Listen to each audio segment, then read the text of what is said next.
Hello, it's Ben and Peter at Gamescom 2016 for What Culture Gaming. We've just seen Prey. Yeah. You're our resident Prey guy. Mm-hmm. There's a lot of hype surrounding this game, but at the same time, a lot of mystery. We've only seen sort of a cinematic trailer so far at E3. What was it? What did we see?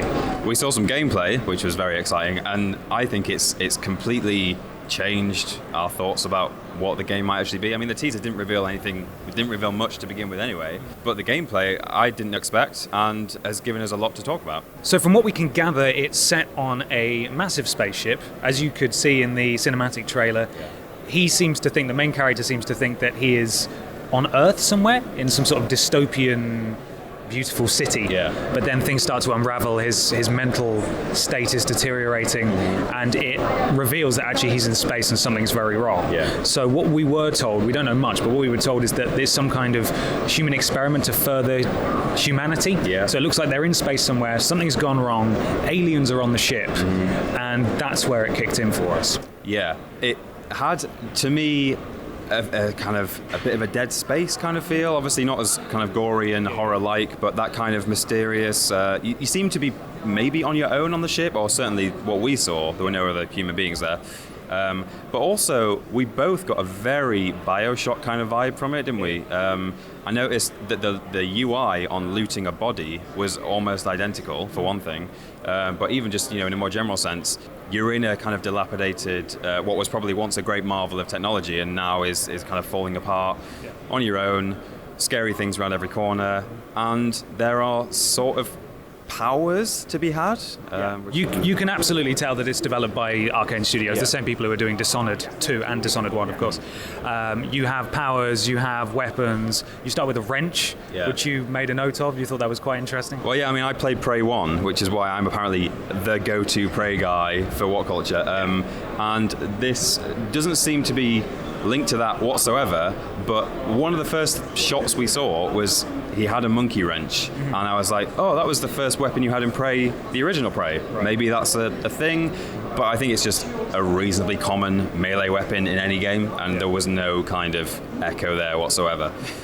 So the aliens are running around the ship. We saw a few different types. The first one that was introduced was a mimic that can turn into anything pretty much. So it was sort of like, it was a bin or something, and then it just erupted into sort of a weird, all the aliens looked like dark shadows in a way that just sprinted off. And then he knew that there was a mimic somewhere, so he had to be careful, and it could have turned into anything else, could be hiding anything else. And I thought it was really interesting that they then gave him a gun, and the guy who was commentating over the gameplay session said that guns are a good way to solve problems in Prey, but ammo is scarce. And the guy was then forced to use the gun to fire at inanimate objects to try and get this mimic to run out, and I thought that would add a really cool dynamic to surviving and ammo conservation and things like that. That's the kind of thing I'm talking about in as much as it's like Dead Space. It's the paranoia, I think. The fact that any inanimate object could just be an alien waiting to jump out and attack you.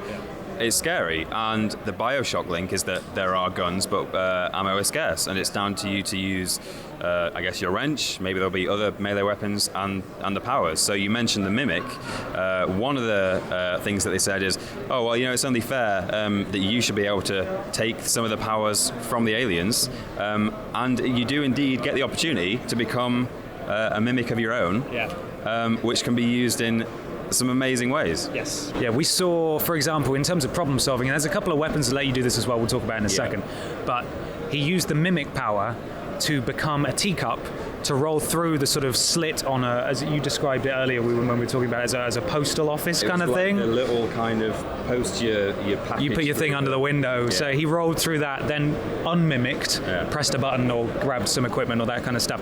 But it looks like combinations of powers are going to be really important, just like Dishonored 2. There was a bit where he became, I think, just a grenade, just because it was a circular thing, a sphere that he could roll along the floor, used it as stealth to get past a load of enemies, and then he used sort of a propulsion shockwave power to jettison himself up onto a ledge and then unmimic. So he managed to get past all those enemies, which was really clever. It's like this sort of outward kinetic sort of force, and he just did it on the ground where he was sitting and leapt up onto the shelf that may otherwise be unreachable, although there are other ways to climb up and down walls. Yes. Absolutely. The glue gun being one of them. The glue gun looks amazing. They showed us 3 different ways to use the glue gun. Number one, as you might expect, you can blast it all over an alien, turn them solid, dead. Just kick him. And kick him. Yeah, that was fun. To be expected. Well, a glue gun, that's what's going to happen. Number 2, he got to one of those classic situations in a video game where you're at a corridor and oh no, there's fire coming out of the pipe. Absolute nightmare. Yeah, it happens all the time. There's fire coming out of the pipe. What am I going to do? Where's the valve for the gas? No, I know what I'll do.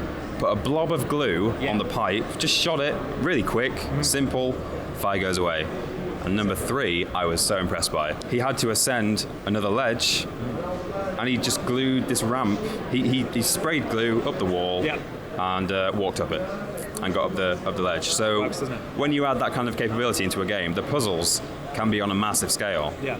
And combined with the powers as well. Yeah. And we saw him make some sort of, there was a crafting system as well, we should point out. He had a special grenade that disintegrated things, that dropped material, and then you could go to specific machines that lets you craft specific things in the game, one of which was this sort of, I don't know what you would call it, like an O2 pack that lets you, an anti-grav pack maybe? Anti-grav, yeah. And again, like Dead Space, there was a moment where he left the spaceship and he went outside in zero gravity and found a sort of a hole in the side, and that was a way to get through the shuttle. As I say, I'm not saying it's lifted so much from other games that it's some kind of copycat. I think it felt quite original, despite the fact, it's just a space station. It's not a totally unique setting, but I think the aliens are interesting. They're all, so far, of that kind of shadowy texture that we saw in the teaser, but some of them are enormous. I think he called the last one a nightmare. Yes. And I think something Scott, who's hiding off camera, says about Bioshock is he didn't feel the Big Daddies were as terrifying as they should have been. If you like, tell us about Big Daddies, Scott. Well, my whole thing with the Big Daddies in Bioshock was they just kind of sucked to fight. Like, they looked awesome, they were like the head of the cover art and all that, but when actually kind of fighting them, it was just, there was no dodge button or like anything, so you were just sort of like bashing your head off them. Same as the handymen in Bioshock Infinite. I just thought, like, for all their potential, they kind of sucked. Whereas, to fight. I believe the nightmares look see you later, Scott. Thanks, Scott. The nightmares look like they are literally going to be one of those things where you see one and you're like, okay, I can't go down that corridor now. What am I going to do? I'm going to have to do something else. So, it looks really good. Yeah, absolutely. So for more on Prey, for more on Gamescom 2016, keep it locked to What Culture Gaming, and thank you for watching.